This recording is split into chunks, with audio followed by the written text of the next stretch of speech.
पीछे होकर बैठ जाओ भाई, बैठ जाओ पीछे होकर। भागीरथ पीछे बैठा, उनको बैठो भाई, बैठो।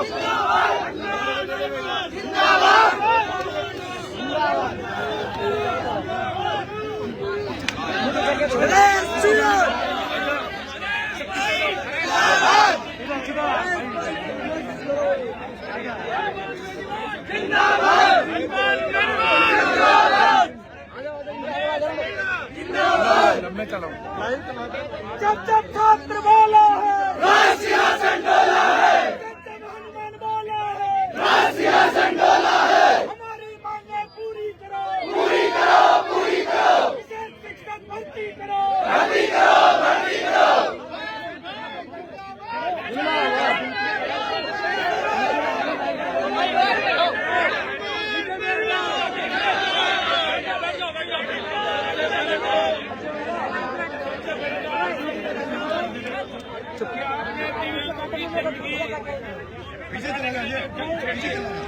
आज शिक्षा के नाम पर तो सरकार बात कर रही है, लेकिन विशेष शिक्षक लगाने की जो बात है, ये लोग सरकार के समय बजट के अंदर जो भर्ती निकाली थी उसके अंदर से भी 1200 पद अभी देख लो के खाली है। और पर पंचायत भी अगर आप ले और पर गांव अगर ले तो बहुत बड़ी संख्या होती है। पर पंचायत भी 5000 से ज्यादा विशेष शिक्षकों के पद सरकार निकाल सकती है।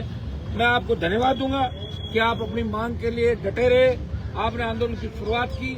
और देखिए, लोकतंत्र के अंदर लंबा लड़ना पड़ता है अपने हक और अधिकार के लिए। जब भजनलाल जैसी सरकारें हो तो या तो आपको पता है कि रात कब होती है, दिन कब होता है, इसका पता ही नहीं चलता। भजनलाल सरकार के अंदर भाइयों बहुत बुरी स्थिति है। एसआई भर्ती को हमने रद्द कराया और डबल बेंच के अंदर सरकार चली गई।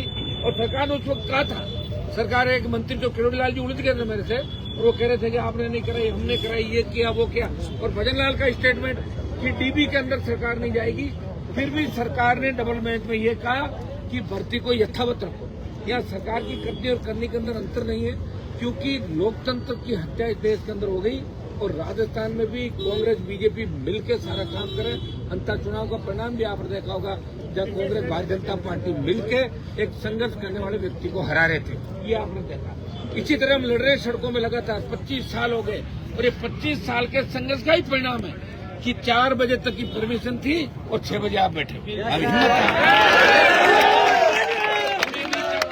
कि कानून हम हाथ में लें, लेकिन सरकार हमें मजबूर करेगी तो वो रास्ता भी अख्तियार करना पड़ेगा।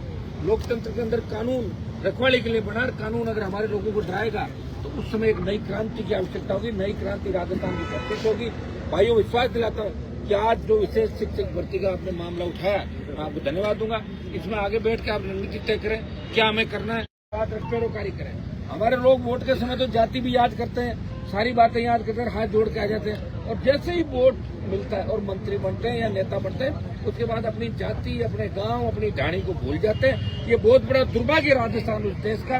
मैं प्रयास करूंगा कि आपकी जीत हो।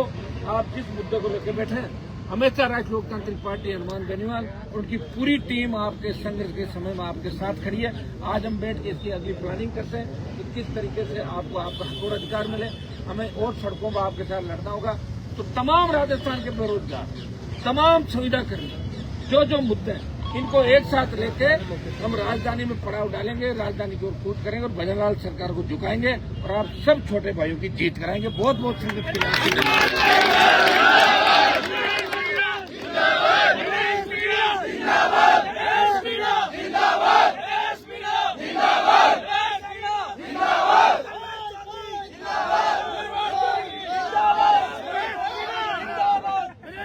बहुत आगे तक जाएगा।